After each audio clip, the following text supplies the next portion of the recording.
Hello students, welcome to Evan IQ. Last class में अपन पढ़ रहे थे मैटर अराउंड अस प्योर, जो क्लास 9 का चैप्टर नंबर 2 था। अपन ने पूरे चैप्टर के सब कुछ कर लिया है कि मैटर अराउंड अस प्योर मतलब कितने टाइप्स के होते हैं, इम्प्योर मैटर्स कैसे डिसाइड होते हैं, प्योर मैटर्स कैसे डिसाइड होते हैं। फिर अगर इम्प्योर है तो उसको मिक्सचर बोलते हैं, मिक्सचर के कंपोनेंट्स को कैसे सेपरेट कर सकते हैं, कौन कौन सी डिफरेंट टेक्नोलॉजीज होती है, इमिसिबल लिक्विड्स क्या होते हैं, वोलेटाइल चीजें क्या होती है, इन सब के बारे में अपन सब पढ़ चुके थे। डिफरेंट प्रोसेस भी पढ़े थे, सेंट्रीफ्यूगेशन क्या होता था, क्रोमेटोग्राफी क्या होती थी, डिस्टिलेशन, फ्रैक्शनल डिस्टिलेशन, इन सबसे अपन पूरा कंप्लीट कर चुके हैं। अब अपन लास्ट के जो कुछ पार्ट्स है उनको कंप्लीट करेंगे आज, और फिर आज ये चैप्टर कंप्लीट हो जाएगा। फिर अपन कल इससे रिलेटेड कुछ क्वेश्चंस करेंगे। तो लास्ट के पार्ट में क्या है कि जैसे अपन के आसपास हमें बहुत सारे चेंजेस होते हैं। चेंजेस के लिए एग्जांपल मैंने ऐसे बोला कि मैंने एक आइस क्यूब को फ्रिज से बाहर निकाला, ठीक है। थोड़ी देर के बाद मैंने क्या ऑब्जर्व करा कि आइस क्यूब का स्टेट चेंज हो गया। वो आइस क्यूब सॉलिड में था और बाद में जाके वो लिक्विड स्टेट में चेंज हो गया। तो ये जो चेंज हुआ है ना, ये स्टेट चेंज है, ठीक है। ये जो चेंज हुआ है स्टेट चेंज है। वैसे ही और भी बहुत सारे चेंजेस होते हैं। फॉर एग्जाम्पल मैं दूसरा लिया कि एक आयरन की रॉड है, ठीक है। ये कोई आयरन की रॉड है और इसको मैंने ऐसे ही मतलब छत पे रख दिया, ठीक है, अपने ओपन स्पेस में रख दिया। और थोड़ी दिनों के बाद मैंने ऑब्जर्व करा कि आयरन की रॉड पहले जब मैंने रखी थी तो एकदम लश्चर था, ऊपर थोड़ी सी ब्लैकिश लेयर थी, वैसी थी आयरन की रॉड। और थोड़े दिन के बाद जब मैं छत पे गया तो मैंने देखा कि वो जो आयरन की रॉड है उस पर ऐसे एक लेयर आ चुकी थी एक्स्ट्रा, रेडिश ब्राउन टाइप, पूरा मतलब उसका कलर चेंज हो चुका था। तो दो मैंने चेंजेस ऑब्जर्व करे मेरे डेली लाइफ में आसपास। ऐसे ऐसे मैंने बहुत सारे ऑब्जर्वेशन करे। जैसे मैंने मिल्क को रखा, कुछ दिनों के बाद जैसे मैं अपन अपन की जो मदर होती है वो क्या करती है, जब अपन कर्डलिंग करते हैं ना, कर्ड को जो दही जमाते हैं, उसमें क्या होता है, मिल्क को लेते हैं, सुबह तक रख देते हैं, सुबह वो दही जम जाती है। थोड़ा सा उसमें कुछ डालते भी हैं, पुराने वाले दही का कुछ मिक्स करते हैं, तो ये इसको कर्डलिंग बोलते हैं। तो ये भी तो एक तरीके से चेंज ही हुआ। वो मिल्क था, उसका टेस्ट पूरा चेंज हो गया, वो कर्ड में कन्वर्ट हो गया। तो ये अपन आसपास बहुत सारे चेंजेस देखते रहते हैं, ऑब्जर्व करते रहते हैं। तो उन सारे चेंजेस को केमिस्ट्री में ब्रीफली दो पार्ट से डिवाइड कर दिया कि जो भी चेंजेस अपन के आसपास हो रहे हैं वो मेनली दो टाइप के होते हैं, एक फिजिकल चेंजेस और एक केमिकल चेंजेस, है ना। तो चेंजेस को इन्होंने क्लासिफाई कर दिया मेनली दो कैटेगरी में। फर्स्ट फिजिकल चेंजेस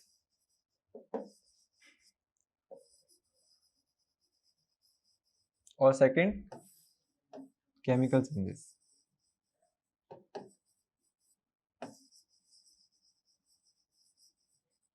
ठीक है। तो दो टाइप के चेंजेस होते हैं, एक फिजिकल चेंजेस और एक केमिकल चेंजेस। अब फिजिकल चेंजेस क्या होते हैं, ऐसे चेंजेस जिसमें सिर्फ फिजिकल स्टेट चेंज होती है। जैसे मैंने ऐसे बोला कि आइस क्यूब था, वो लिक्विड स्टेट में आ गया, तो सिर्फ स्टेट चेंज हुई, सॉलिड से वो लिक्विड में आ गया।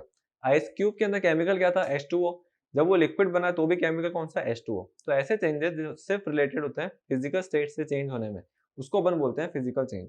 तो they are changes which are mainly related to state change, ठीक है, स्टेट चेंज मेन पॉइंट ही लिखेंगे यहाँ पे।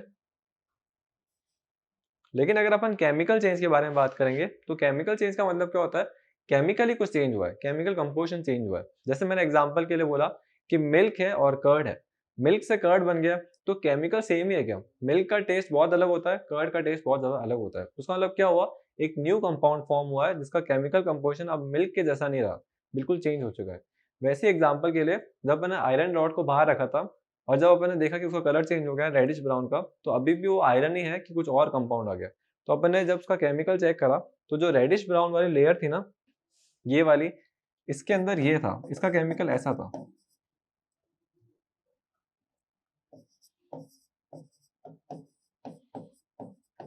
ठीक है। और जब आयरन था ना तो उसका केमिकल था सिर्फ Fe, मतलब उसके अंदर सिर्फ Fe के एटम थे और यहाँ पे इतने सारे एटम आ चुके थे। तो ये जो चेंज हुआ ना, इसमें केमिकल कंपोजिशन चेंज हुआ, Fe से इतने सारे केमिकल चेंजेस हो गए ना। तो अगर केमिकल कंपोजिशन चेंज होता है कोई भी चेंज के अंदर, तो उस वाले रिएक्शन या फिर उस वाले चेंज को बोलेंगे केमिकल चेंज, है ना। तो ये आ गया केमिकल चेंज। केमिकल चेंजेस वो वाले चेंजेस होते हैं जिसमें केमिकल कंपोजिशन ही चेंज हो जाता है।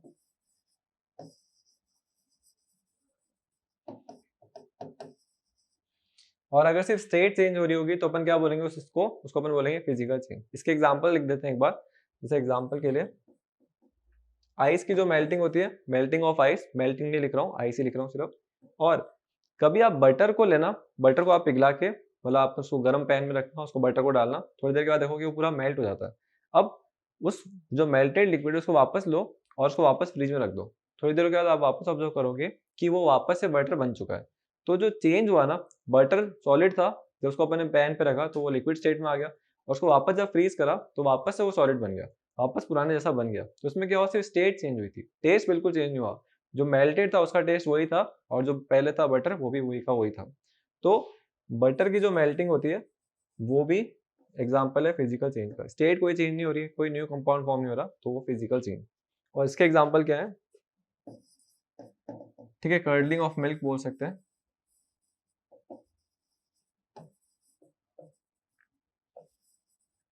और भी बोल सकते हो आप रस्टिंग आयरन की, वो अपन रेडिश ब्राउन की बात कर रहे हैं ना, वो आयरन रस्ट होता है, तो रस्टिंग ऑफ आयरन भी बोल सकते हो। तो ये होते हैं फिजिकल चेंजेस और केमिकल चेंजेस। अब इसको अपन को पता तो चल गया है कि मेन क्या क्या है। फिजिकल चेंज में स्टेट चेंज होती है, केमिकल चेंज में केमिकल कंपोजिशन चेंज होता है, और उसके एग्जाम्पल्स क्या क्या होते हैं ये। पर अपन को मेनली इनके डिफरेंस पता होने चाहिए। जैसे अपन को ऐसे क्वेश्चन बोलेंगे कि right 4 differences between physical changes and chemical changes, तो क्या लिख के आओगे। तो अपन इनके एक बार डिफरेंस देख लेते हैं कि डिफरेंस क्या है, मेन डिफरेंस मतलब क्या क्या है। तो चलो स्टार्ट करते हैं। यहाँ पे फिजिकल है, यहाँ पे केमिकल है। फर्स्ट तो वही इनकी डेफिनेशन जो है कि फर्स्ट डेफिनेशन क्या होती है, chemical changes are those changes in which the composition in which the chemical composition of a compound changes. ठीक है, केमिकल कंपोजिशन चेंज होता है, तो इसमें क्या चेंज होता है, केमिकल कंपोजिशन।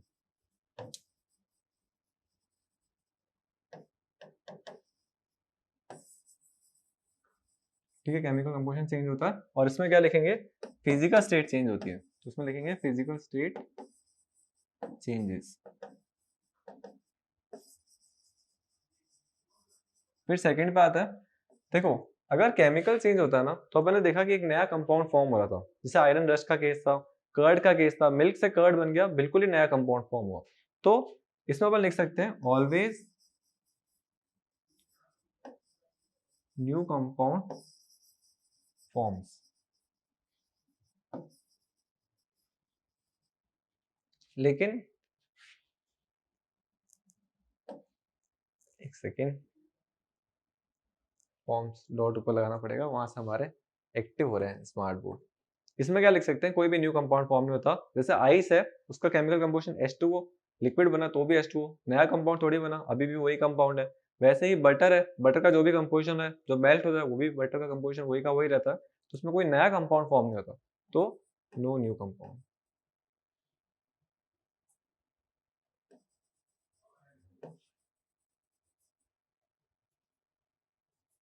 ठीक है, थर्ड पे आता है। थर्ड पॉइंट क्या है इसका, तो थर्ड पॉइंट भी डिस्कस कर लेते हैं। कभी अपन फिजिकल चेंज देखते हैं ना, तो उसमें मास का लॉस नहीं होता। जैसे तो मास कभी भी डिस्ट्रॉय नहीं हो सकता, क्रिएट नहीं हो सकता, पर जनरली सब ऑब्जर्व करते हैं ना, जैसे मैंने एक आइस क्यूब लिया, उसका मेजर करा तो अपन को पता चला कि वो 20 ग्राम का, फिर उसका लिक्विड बना तो मेजर करा तो पता चला 20 ग्राम का ही है, कोई भी मास का लॉस नहीं हुआ। लेकिन अगर अपन एक और चीज देखें, जैसे अपन केमिकल चेंज देखें, केमिकल चेंज का एग्जाम्पल है, मान लेते हैं कॉपर का है। ठीक है, ये पूरा पेन जो है कॉपर का है, और इसका मास मेजर करा और पता चला कि 80 ग्राम का था, 80 ग्राम का था। अब मैंने इस कॉपर के कहीं से इसको टाई अप करा, इसको सस्पेंड करा कहीं से अच्छे से बांध के, और यहाँ पे एक मैस्टिक लगाई जलाते हुए, इसको मैंने जलाया, और थोड़ी देर के बाद में क्या ऑब्जर्व करा, ये जो कॉपर ब्राउन कलर का था ना, वो नीचे से ब्लैक हो चुका था, पूरा ब्लैक हो चुका था। और फिर मैंने इसका मास आके मेजर करा, तो मैंने क्या नोटिस करा कि पॉइंट्स में कुछ मास इंक्रीज हुआ था। पहले 80 ग्राम था, फिर बाद में पॉइंट्स में कुछ इंक्रीज हुआ था, पर इंक्रीज हुआ, मास में डिफरेंस आया, मास में चेंज आया। तो केमिकल चेंज में हमेशा ये होता है, मास सेम नहीं रहता, चेंज हो जाता है। यहाँ तो मास ऐड हो जाता है, यहाँ पे कहीं ना कहीं से खत्म हो जाता है, वो आ रहा कहीं ना आसपास से ही है। ऐसा नहीं कि हम ऐसा नहीं बोल रहे हैं कि मास क्रिएट हो रहा है, मास एक फॉर्म से दूसरी फॉर्म में चेंज हो रहा है, क्योंकि वो जो ब्लैक हुआ है ना, उसमें क्या हुआ, ऑक्सीजन आके से रिएक्ट कर रही थी, और उसकी वजह से इसका मास इंक्रीज हो गया, है ना। तो ऑक्सीजन का मास आया, अपन ने मास क्रिएट नहीं करा, बस ऑक्सीजन मतलब एयर से मास कम होके वो स्पैन में आ गया, तो बस यही होता है। पर केमिकल चेंज में मास चेंज हो जाता है, तो अपन लिखेंगे there is change in mass, और इसमें लिख देंगे no change, no change in mass. ठीक है, फोर्थ पॉइंट को ऊपर, थोड़ा ऊपर कर लेते हैं इसको।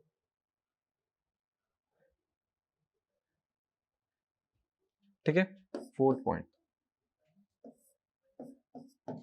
पॉइंट क्या है, जैसे मैंने ऐसे बोला कि फिजिकल चेंज स्टेट चेंज हो रही है, क्या मैं लिक्विड को वापस आइस क्यूब बना सकता हूँ? तो आंसर आराम से बना सकता हूँ, वापस मैं फ्रीज में रखूंगा वापस तो सही हो जाएगा।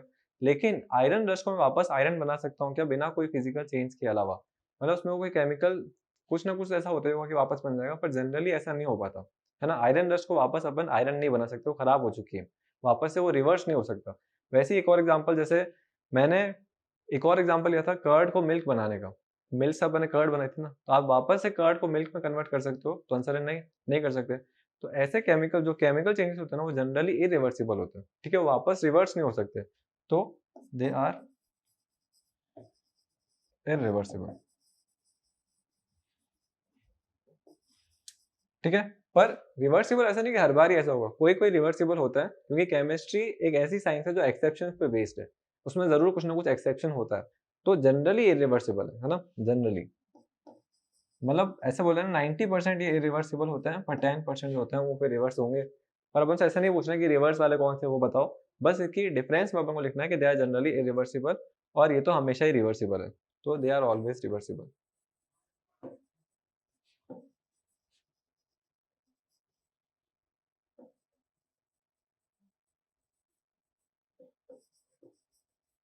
ठीक है, तो ये अपन को 4 पॉइंट्स पता होने चाहिए फिजिकल चेंज और केमिकल चेंज के बारे में।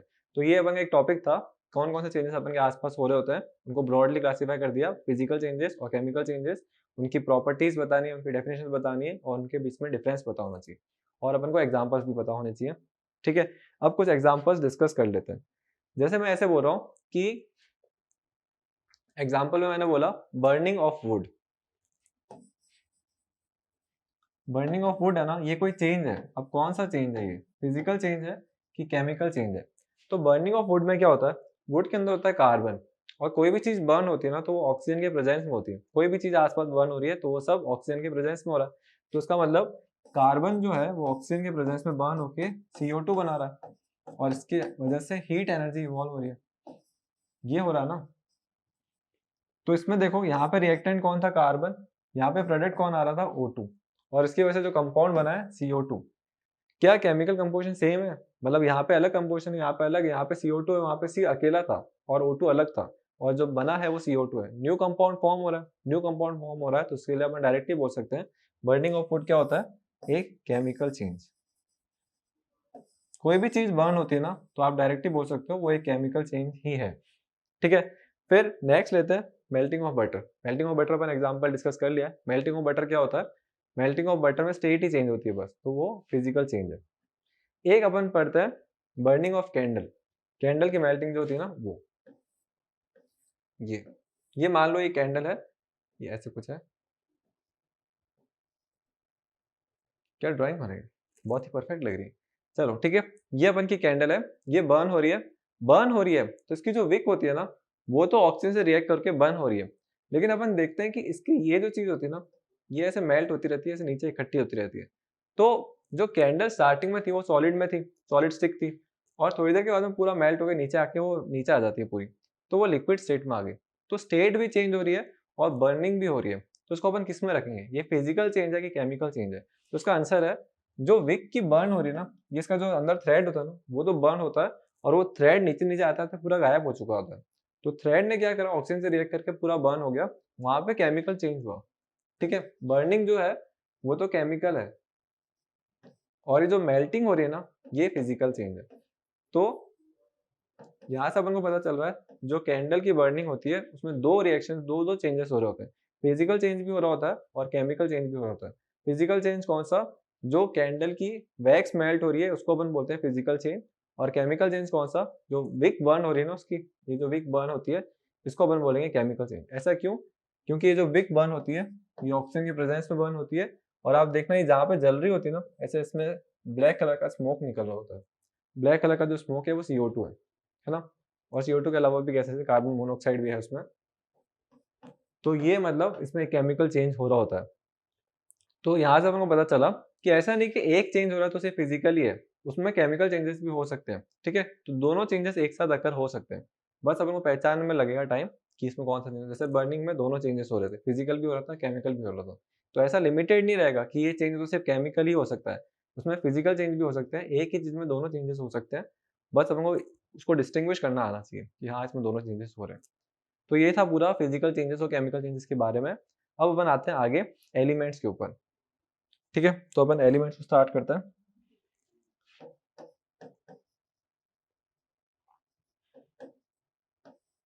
ठीक है, एलिमेंट्स का मतलब क्या होता है, कोई भी चीज ले लो आप, आसपास जो भी मैटर है ना सबको उठाओगे, उसको ब्रेक करते जाओ, एक लास्ट में टाइनी पार्टिकल आएगा, उसके आगे अपन और डिवाइड नहीं कर सकते, और उसको अपन बोलते हैं एटम। ठीक है, तो हर चीज किससे बनी हुई, एटम से। अब एटम जो होता है ना, उनको क्लासीफाई कर दिया। जैसे मैंने एयर के पार्टिकल्स को लिया, उसको मैं ऑब्जर्व नहीं कर सकता, पर अगर माइक्रोस्कोपिक लेवल पे ऐसा कुछ देखा तो पता चला एयर के पार्टिकल्स के जो एटम्स है वो अलग है, और मेरे आयरन रॉड के पार्टिकल्स के एटम जो थे वो अलग थे, और कुछ भी अगर अपन ले, जैसे वुड के जो मैंने एटम्स लिए वो अलग थे, सबके एटम्स अलग अलग चीजों से बने हुए थे। तो एटम्स को यहाँ पे एलिमेंट्स को, एलिमेंट्स मतलब प्योर एटम। ठीक है, एलिमेंट का मतलब क्या है, एक प्योर एटम। जैसे एग्जांपल के लिए बोलूं मैं CO2। ठीक है, CO2 क्या है, कार्बन डाइऑक्साइड, इसमें दो एटम्स है, एक कार्बन और एक ऑक्सीजन के, तो इसमें कार्बन के भी एटम्स है और ऑक्सीजन के भी एटम्स है। तो क्या ये एक प्योर एटम है, तो उसका आंसर है नहीं, क्योंकि इसमें दो एटम्स आ रहे हैं ना, तो इसका मतलब ये एक एलिमेंट भी नहीं है। तो कार्बन डाइऑक्साइड एक एलिमेंट नहीं होता, क्योंकि अगर ये अकेला एटम से बना हुआ होता तो ये एलिमेंट कंसिडर होता। तो एलिमेंट क्या होते हैं, those compound which are made up of only single type of atom. ठीक है, इसका एग्जांपल जैसे आयरन रॉड, ये आयरन की रॉड है, सिर्फ आयरन के एटम से बनी हुई है, तो इसको अपन कंसिडर करेंगे ये एक एलिमेंट है। तो एलिमेंट का मतलब क्या होता है, जो सिर्फ सिंगल एटम से बना हुआ होगा। ठीक है, और ऐसे जो चीजें होती है ना कंपाउंड वाले, तुमको अपन कंपाउंड बोलते हैं। कंपाउंड अपन ने पढ़ा हुआ है थोड़ा बहुत स्टार्टिंग में, तो इसको एक बार हटा देते हैं। एलिमेंट मतलब सिर्फ सिंगल एटम होना चाहिए। ठीक है, तो अपन को पता चल गया। तो एलिमेंट सिंगल एटम भी है ना, तो वो भी अलग अलग टाइप के थे। कोई सिंगल एटम कंडक्टिव है, कोई सिंगल एटम कंडक्टिव नहीं है, तो उनको क्लासीफाई कर दिया तीन कैटेगरी में। तो एलिमेंट के बना दिए तीन टाइप, वो एक बार देख लेते हैं क्या क्या टाइप बनाया। तो फर्स्ट बनाया, कुछ एलिमेंट्स मेटल होते हैं, कुछ एलिमेंट्स नॉन मेटल होते हैं, और कुछ एलिमेंट्स मेटलॉइड होते हैं। ठीक है, तो मेटल, नॉन मेटल और मेटलॉइड। मेटल्स अपन को पता है, ऐसी जो चीजें जो कंडक्टिव होते हैं ना वो जनरली मेटल होते हैं। जैसे एग्जांपल कॉपर, आप देखो आसपास की जो भी चीजें जो शाइनी है, हार्ड है, तो उनको अपन बोलते हैं मेटल। नॉन मेटल जो कंडक्टिव नहीं होते हैं, जो हार्ड भी नहीं होते हैं, जैसे नॉन मेटल अपन ऑक्सीजन देख लो, हाइड्रोजन देख लो, सल्फर देख लो, ये सब नॉन मेटल्स हैं। ठीक है, कार्बन देख लो, ये भी एक नॉन मेटल। मेटलॉइड ऐसी चीजें होती है जो दोनों की प्रॉपर्टीज में होती है। मतलब मेटलॉइड एक ऐसा एलिमेंट है जिसमें दोनों की प्रॉपर्टीज है, उसमें मेटल की प्रॉपर्टीज भी, उसमें नॉन मेटल की प्रॉपर्टीज भी है, तो उसको मेटलॉइड बोलेंगे। और वो भी कुछ आइटम्स होते हैं, जैसे बोरॉन हो गया, सिलिकॉन हो गया, जर्मेनियम हो गया, ये सब मेटलॉइड्स हो गए। तो ये इसके तीन क्लासिफिकेशन होते हैं, फिर इनकी प्रॉपर्टीज। ठीक है, मेटल है तो मेटल की क्या प्रॉपर्टीज होती होगी, नॉन मेटल है तो नॉन मेटल की क्या प्रॉपर्टीज होती होगी, और मेटलॉइड की प्रॉपर्टीज मतलब दोनों की प्रॉपर्टीज मिला के है। तो अपन को इन दोनों की प्रॉपर्टीज पता होनी चाहिए। तो वही पुरानी क्लास में थोड़ी बहुत पढ़ी भी है, फिर भी अपन एक बार वापस पढ़ लेते हैं कि मेटल की प्रॉपर्टीज क्या होती है, 9th में डिस्कस हुई भी है ना। तो अपन एक बार हेडिंग पुट करते हैं, प्रॉपर्टीज ऑफ मेटल।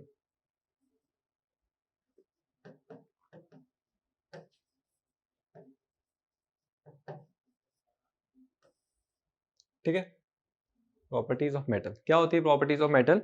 तो फिजिकल प्रॉपर्टीज के बारे में पढ़ रहे हैं। जनरली जो भी मेटल्स होते हैं ना, उनके अंदर एक शाइनिंग अपीयरेंस होती है। ठीक है, उनके ऊपर कहीं ना कहीं शाइनिंग अपीयरेंस आपको क्लियरली दिख रही होगी। कोई भी मेटल को देखोगे वो शाइन करेगा, अगर शाइन नहीं करेगा तो उसको थोड़ा सैंड पेपर से रब करो तो अंदर से वो शाइन कर रहा होगा, और इस प्रॉपर्टी को बोलते हैं लस्टर। ठीक है, लस्टर। सेकंड, जो भी मेटल्स होते हैं बहुत ज्यादा हार्ड होते हैं, मतलब सॉलिड स्टेट के होते हैं। जनरली मेटल्स सॉलिड स्टेट में होते हैं, पर अपन ने जैसे पढ़ा केमिस्ट्री है, तो केमिस्ट्री एक्सेप्शंस की साइंस है, कुछ ना कुछ एक्सेप्शन जरूर होगा। तो एक मेटल ऐसा होता है जो लिक्विड स्टेट में होता है रूम टेम्परेचर पे, वो कौन होता है, मर्क्यूरी। तो ये है एक्सेप्शन। फिर आते हैं अपन थर्ड पे। थर्ड प्रॉपर्टी, कभी भी अपन मेटल्स को बीट करेंगे ना, अगर उसको अपन हैमर करते हैं, किसी भी चीज से बीट करते हैं, तो वो थिन शीट्स में फैलता जाएगा, वो फैलता ही जाएगा, टूटेगा नहीं, वो फैलता जाएगा। तो इस प्रॉपर्टी को बोलते हैं मेलिएबिलिटी। तो मेटल्स जो होते हैं वो मेलिएबल होते हैं। जैसे मैंने बोला कि प्लास्टिक का मेरे पास पेन है, इसको अगर मैं हैमर से बीट करूंगा तो ये फैलेगा कि ब्रेक हो जाएगा। ये ब्रेक हो जाएगा ना, ये मेलिएबल नहीं है। अगर ये आयरन का होता और मैं इसको बीट करता तो क्या होता, उसका सरफेस एरिया बढ़ने लगता, वो टूटता नहीं। तो वही प्रॉपर्टी को बोलते हैं मेलिएबिलिटी। ठीक है, तो थिन शीट्स में जो कन्वर्जन वाली प्रॉपर्टी होती है उसको अपन बोलते हैं मेलिएबिलिटी। ठीक है, फिर आते हैं नेक्स्ट प्रॉपर्टी पे। कभी भी कोई मेटल की चीज गिरती है ना, तो वो एक रिंगिंग साउंड प्रोड्यूस करती है। कभी भी आप देखो, आप सिक्का गिरता है अपने हाथ से, या फिर कभी रात को सब सो रहे होते हैं और अपन कुछ खाने के लिए जाते हैं, जरूर कुछ ना कुछ प्लेट गिरती है और बहुत बड़ी साउंड प्रोड्यूस करती है, रिंगिंग साउंड। वो रिंगिंग साउंड जो होती है ना, वो होती है डक्टिलिटी, सॉरी सोनोरिटी। ठीक है, तो वो जो रिंगिंग साउंड वाली प्रॉपर्टी होती है मेटल्स की, उसको बोलते हैं सोनोरिटी। कॉइन गिरता है या फिर ये, जैसे ये पेन गिरेगा ना, ये कोई रिंगिंग साउंड प्रोड्यूस नहीं करेगा। लेकिन अगर कोई कॉइन गिरता है या फिर कोई मेटल की चीज गिरती है, की भी गिरती है, तो वो अलग से एक रिंगिंग साउंड प्रोड्यूस करती है। जैसे बेल में आती है, वो चलती रहती है, जैसे एको वाली साउंड क्रिएट होती है ना, वो वाली। तो उसको बोलते हैं रिंगिंग साउंड वाली प्रॉपर्टी, और उस प्रॉपर्टी का नाम है सोनोरिटी। फिर फिफ्थ प्रॉपर्टी पे आता है। ठीक है, इसको ऊपर कर देता हूँ, प्रॉपर्टीज ऑफ मेटल टॉपिक है अपन का, और ये हो रहा है। वैसे यहाँ भी कर सकते हैं वैसे।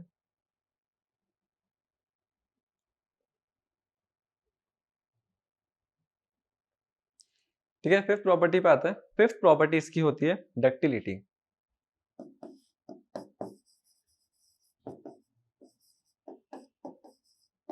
ठीक है, डक्टिलिटी का मतलब क्या होता है, मैं कोई भी मेटल को खींचूंगा ना, तो वो वायर की फॉर्म में चेंज हो जाएगा, वो वायर की फॉर्म में बनता जाएगा। तो अगर मैं किसी भी चीज को स्ट्रेच करूंगा तो वायर की फॉर्म में कन्वर्ट हो रहा है, तो उसको बोलेंगे डक्टिलिटी प्रॉपर्टी उसमें है। ठीक है, तो they have a property to convert them into wire. ठीक है, तो डक्टिलिटी वाली वायर वाली प्रॉपर्टी है। अगर आप नॉन मेटल को खींचोगे तो ब्रेक हो जाएगा, तो उसमें वो प्रॉपर्टी नहीं है। तो ये मेन मेन प्रॉपर्टीज है। एक और प्रॉपर्टी होती है कंडक्टिविटी। कंडक्टिविटी का मतलब क्या होता है, मैंने यहाँ से इसको गर्म करना स्टार्ट करा, जहां से मैं इसको पकड़ा हुआ है, यहाँ से गर्म किया, और मैंने ऑब्जर्व करा कि यहाँ तक गर्म हो चुका था। अगर इसको मैं टच कर रहा हूँ इस एंड पे, तो ये गर्म हो चुका था। पर अगर ये नॉन मेटल होता, जैसे कि एक्चुअल में नॉन मेटल है, तो उसको मैंने यहाँ से गर्म करा और ये मेल्ट हो गया, है ना। पर नॉन मेटल ऐसा नहीं होता है, वो मेल्ट नहीं होगा, वो गर्म होगा, यहाँ से गर्म होगा, वो हीट को आगे कंडक्ट करवाएगा, हीट को आगे ट्रांसफॉर्म करवाएगा, और यहाँ तक वो गर्म हो चुका होगा। तभी अपन बोलते हैं कि जो मेटल्स होते हैं वो कंडक्टिव होते हैं, नॉन मेटल्स कंडक्टिव नहीं होते हैं। ठीक है, तो सिक्स प्रॉपर्टी है ना, कंडक्टिव, कंडक्टिविटी। ठीक है, तो ये पूरा आ गया कंडक्टिविटी वाला। अब इन प्रॉपर्टीज को देख के आप जरूर जज कर सकते होगे कि मेटल्स अपन के आसपास कहाँ का होता है। आप गोल्ड की कोई रिंग देखो, लस्टर है उसमें, उसमें मेलिएबिलिटी है, उसमें सब प्रॉपर्टी है। तो गोल्ड क्या है, एक मेटल है। तो इसके एग्जांपल्स लिख देते हैं, मेटल्स के सारे एग्जांपल जो अपन आसपास देख रहे हैं।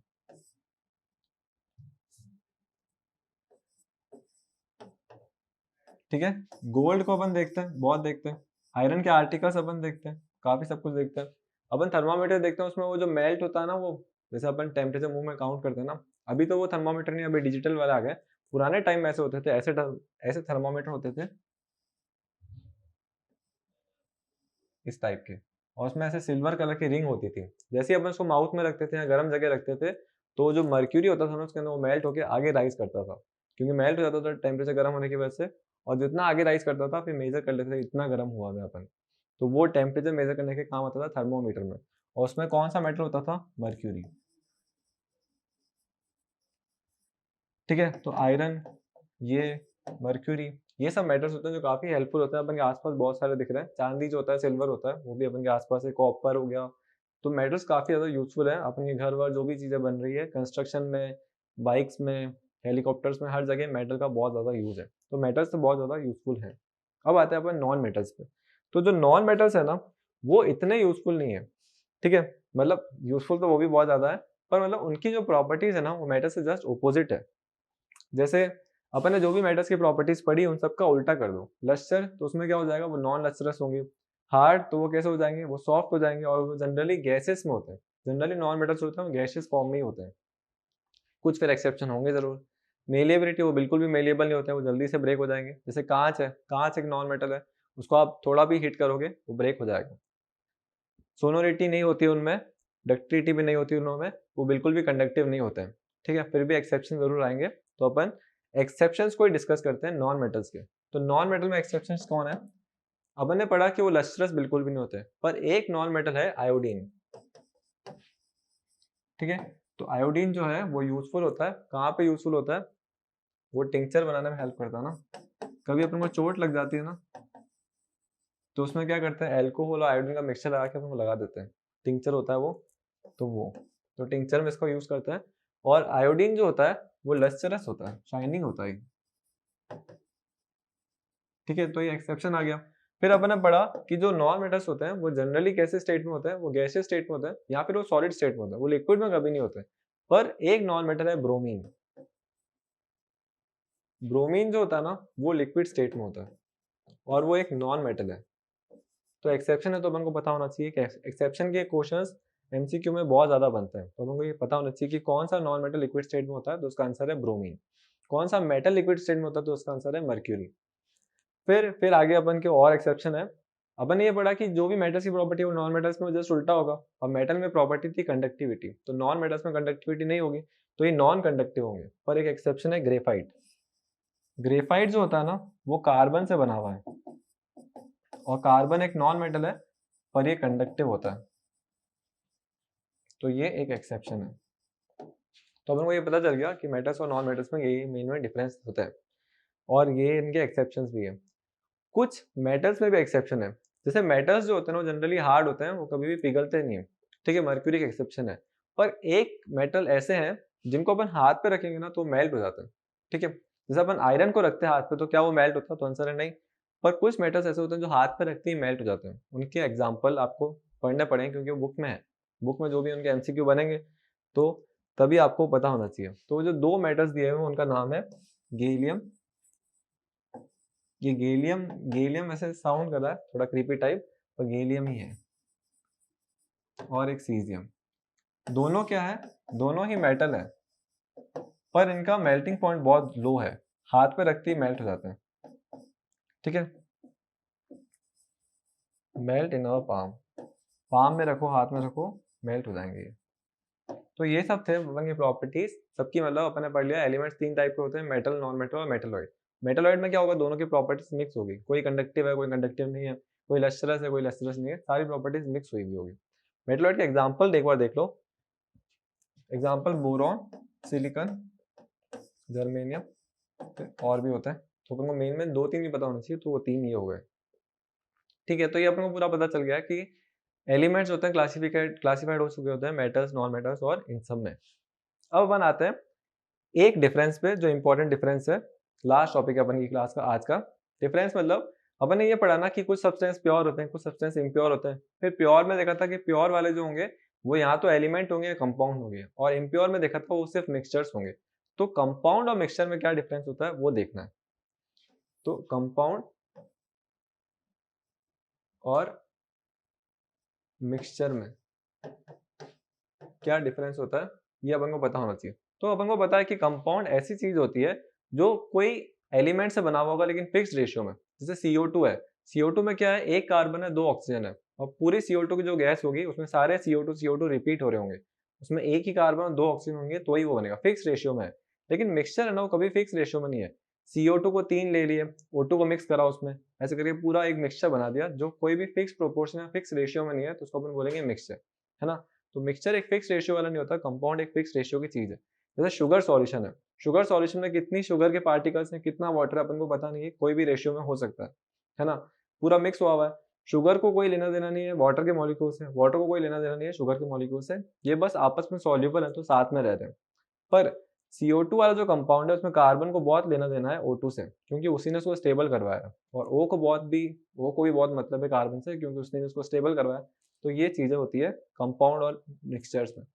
तो अपन कंपाउंड की मेकिंग कैसे लिखेंगे, कंपाउंड बने हुए होते हैं, they are made up of, ठीक है, they are made up of elements, element से बने हुए होते हैं, और वो एलिमेंट्स जो होते हैं वो फिक्स रेशियो में होते हैं, elements in fix ratio.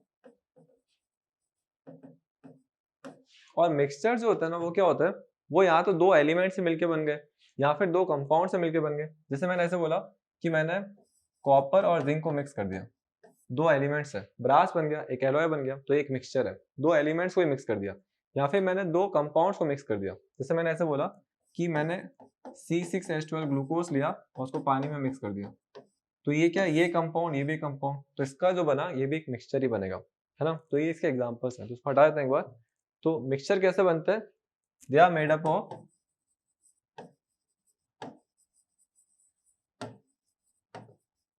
They are made up of किसके, या तो एलिमेंट के बने होंगे, they are made up of either element और कंपाउंड्स। ठीक है, फिर आते हैं सेकंड प्रॉपर्टी पे, यहाँ पे भी आते हैं सेकंड प्रॉपर्टी पे। जो कंपाउंड्स बनते हैं ना, जैसे वो एक कंपाउंड है CO2, कार्बन और ऑक्सीजन से बना हुआ है, तो कंपाउंड की जो ओवरऑल प्रोडक्ट आता है ना CO2, तो CO2 की प्रॉपर्टीज कार्बन और ऑक्सीजन से बिल्कुल मैच नहीं होती है। ठीक है, प्रॉपर्टीज मैच नहीं होती किनसे, जिनसे वो बने हुए, तो इधर लिख देंगे no properties match with elementary compounds, जिससे वो बने हुए उनसे प्रॉपर्टी मैच नहीं होती है। और उसमें क्या होगा, प्रॉपर्टीज मैच होती है। जैसे मैंने ऐसे बोला, मैंने शुगर सॉल्यूशन बनाया, तो शुगर सॉल्यूशन में क्या होता है, शुगर और वाटर, तो शुगर सॉल्यूशन जो होगा वो अपन को यहाँ तो शुगर का टेस्ट देगा या वाटर का टेस्ट देगा, दोनों का मिला के भी टेस्ट देता है, तो इसमें प्रॉपर्टीज मैच होती है। ऐसा नहीं कि बिल्कुल नई प्रॉपर्टीज आ गई। कॉन्स्टिट्यूएंट पार्टिकल्स इसके जो होते हैं उससे प्रॉपर्टीज मैच होती है, और इसमें कॉन्स्टिट्यूएंट पार्टिकल से प्रॉपर्टी बिल्कुल मैच नहीं होती। जैसे CO2 जो है वो तो एक पूरी गैस है, कार्बन जो होता है वो सॉलिड होता है, और ऑक्सीजन जो होता है वो एक गैस है। क्या अपन ऐसा कंपेयर करके बोल सकते हैं कि O2 और CO2 की प्रॉपर्टीज मैच होती होगी? आंसर है बिल्कुल नहीं, बिल्कुल ही अलग होते हैं। O2 अपन को इनहेल करवाते हैं, अपन को एकदम अच्छा फील कराता है, और अगर एक ही रूम में CO2 डाल देंगे तो अपन को पता चलेगा कि हाँ बिल्कुल अलग गैस है वो। ठीक है, तो ये दूसरा डिफरेंस था। थर्ड डिफरेंस अपन देख लेते हैं। अपन कंपाउंड्स के पार्टिकल्स है ना, उसको सेपरेट नहीं कर सकते हैं। ठीक है, जैसे आप CO2 बना हुआ है, उसको आप कार्बन को अलग और ऑक्सीजन को अलग नहीं कर सकते फिजिकल प्रोसेस से। केमिकल प्रोसेस तो आप अलग कर सकते होगे, तो अपन इनको सेपरेट कर सकते हैं, फिजिकल प्रोसेस से बिल्कुल भी नहीं कर सकते, केमिकली कर सकते हैं। पर जो मिक्सचर्स के होते हैं पार्टिकल्स या मिक्सचर के जो कॉन्स्टिट्यूएंट आइटम्स है, उनको अपन सेपरेट कर सकते हैं फिजिकल प्रोसेस से। जैसे अपन ने बहुत सारे देखे थे, इवेपोरेशन कर देंगे, पानी इवेपोरेट हो जाएगा, जो शुगर होगी वो अलग हो जाएगी, तो अपन ने सेपरेट कर दिया ना वाटर और शुगर को, तो ये फिजिकली सेपरेट हो सकते हैं। ठीक है, तो ये सब इसके मेन मेन डिफरेंस थे, प्रॉपर्टीज मैच होती है ये और ये। ठीक है, ओवरऑल सब सेम रेशियो में होता है, अपन सारे पॉइंट्स के डिस्कस कर लिए, मेन मेन डिफरेंस यही होता है कोई भी कंपाउंड और मिक्सचर में। तो अपन का ये चैप्टर अब कंप्लीट होता है, पूरा चैप्टर कंप्लीट कर लिया अपन, सब कुछ डिस्कस कर लिया, जो भी चैप्टर मेन मेन टर्म्स थे, वन वर्ड्स जो रिलेटेड थे, सारे प्रोसेसेस के बारे में सब डिस्कस कर लिया। आज चैप्टर खत्म होता है। अपन कल एक नया चैप्टर स्टार्ट करेंगे, और वो चैप्टर कहीं से भी हो सकता है, या फिर इसके क्वेश्चंस भी डिस्कस कर सकते हैं। तो अभी के लिए थैंक यू।